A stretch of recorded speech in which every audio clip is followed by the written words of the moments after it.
Hello, habari. Hii ni Ijue Sheria na Mizani. Leo naenda kukwambia aina kuu tatu za sheria ya ndoa nchini kwetu Tanzania. Aina kuu tatu za ndoa zinazotambulika kisheria Tanzania. Aina kuu tatu za ndoa zinazotambulika kisheria nchini Tanzania. Chini ya sheria ya mwaka 1971 au Law of Marriage Act 1971. Hizi ndizo aina kuu zinazotambulika kisheria kwamba ni ndoa. Aina kuu tatu zinazotambulika kisheria kwamba ni ndoa. Ndoa ya kwanza inayotambulika kisheria ni ndoa ya kiserikali. Hii inaitwa civil marriage. Hii hufungwa mbele ya msajili wa ndoa au hakimu. Ni ndoa ya mke mmoja au kwa Kiingereza tunaita monogamous. Sawa? Lazima itolewe tangazo la ndoa au notice kabla ya kufungwa. Huthibitishwa na cheti cha ndoa. Hairuhusu kuoa au kuolewa tena bila talaka rasmi. Hii ukishaoa umeoa. Hairuhusiwi uoe tena au kuolewa tena bila kupewa talaka rasmi.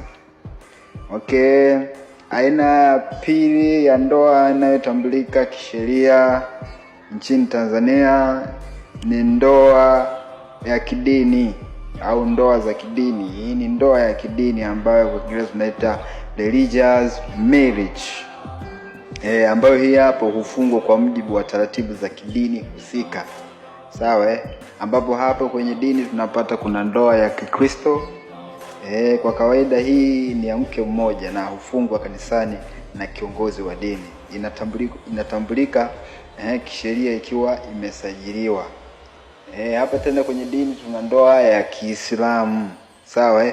Hii hufuata sheria za Kiislamu na inaruhusu wake wengi hadi 4. Hufungwa mbele ya shehe au kazi.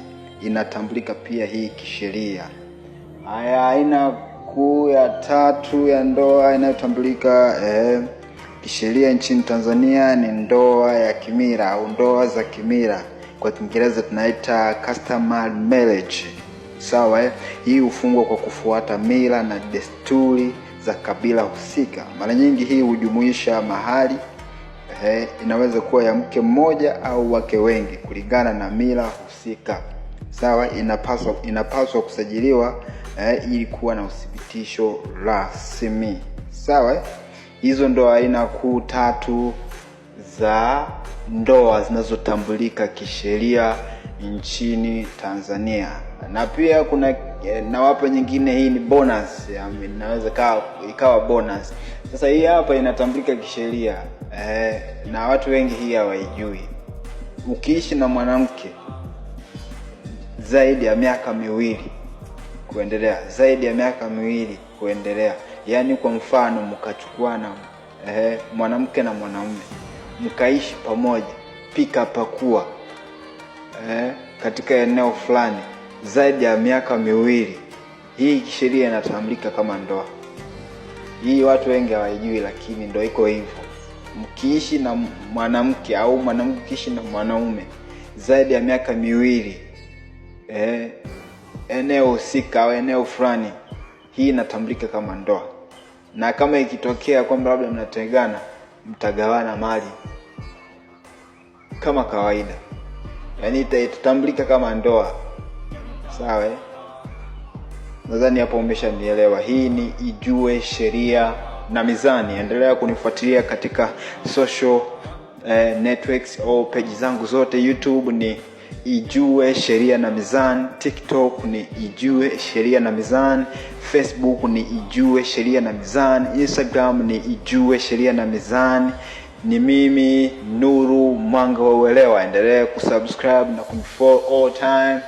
Mimi nitakuletea sheria za kila aina, sheria katika biashara, sheria za pesa, sheria katika ndoa, sheria katika maisha ya kila siku, sheria za ulimwengu.